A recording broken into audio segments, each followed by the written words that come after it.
What up, YouTube? This your boy J-Man in the City coming at you in Fontana, California. I'm out here trying to pursue Western Express. Let's hope they don't pull a bullshit U.S. Express pulled, where my recruiter with U.S. Express was so lazy she didn't even, do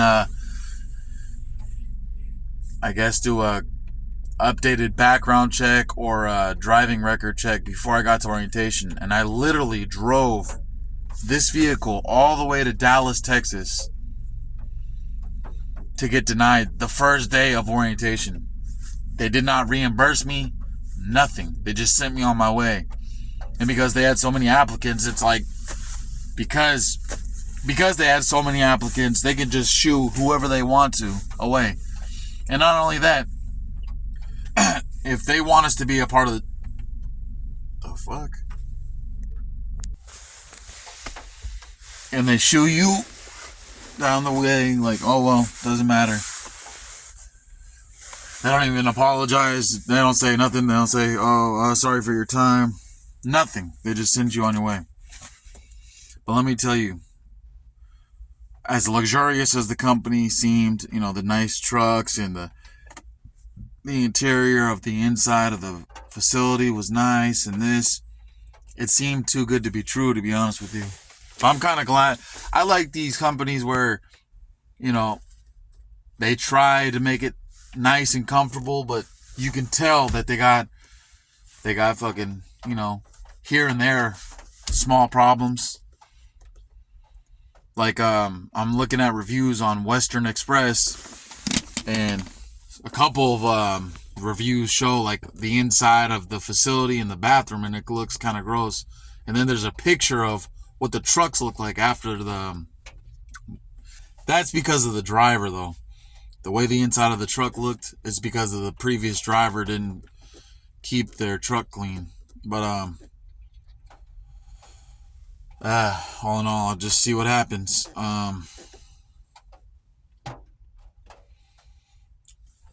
It's 4 o'clock in the morning, and just fucking trying to get through this rain. Yeah. Just got a little tip. I'm a newer driver. I've had my license for this September, would be going on my second year.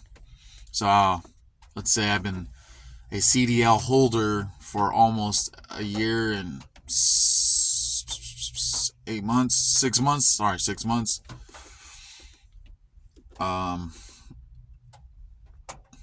And pros and cons. The thing about truck driving, and I'll say this: the thing about truck driving is you gotta, if you had it made to where you knew the ropes, you grew up in a trucking household, and your parents or your grandparents taught you about truck driving, and you grew up around it, hey, then you probably would be just fine. But for me, I went from being an iron worker, thought I was going to retire with being an iron worker, to now I'm a truck driver. My dad talked me into becoming a truck driver because he thought iron working was not the type of job I should be doing. Iron working is brutal. It's probably, I don't know, I'm not going to say this, but for every field trade out on the construction field, we were probably the hardest working tradesmen out there. I had a foreman when I was working for Biggie, and this guy non-stop running around 10, 11-hour shifts, would not stop. He would eat his lunch just fucking, maybe 10 minutes, just swallow that shit. Not even chew, just swallow it, fucking go right back to work. Boom, boom, boom. I'm like, and this guy's like in probably 160, 180 pounds soaking wet, but this motherfucker seemed like the type of person you wouldn't want to piss off, because he probably would twist you like a pretzel. That's how hardworking he was. What I'm trying to say is ironworking is not for everybody. and I tried it for like close to 2 years, and yeah, I don't think I'm meant for it either. But so now I'm in the trucking industry, and what I'm learning is, man, being a truck driver, you just gotta be careful and try to cover your ass, and watch your P's and Q's. For all the new truck drivers that want to learn stuff, do your research.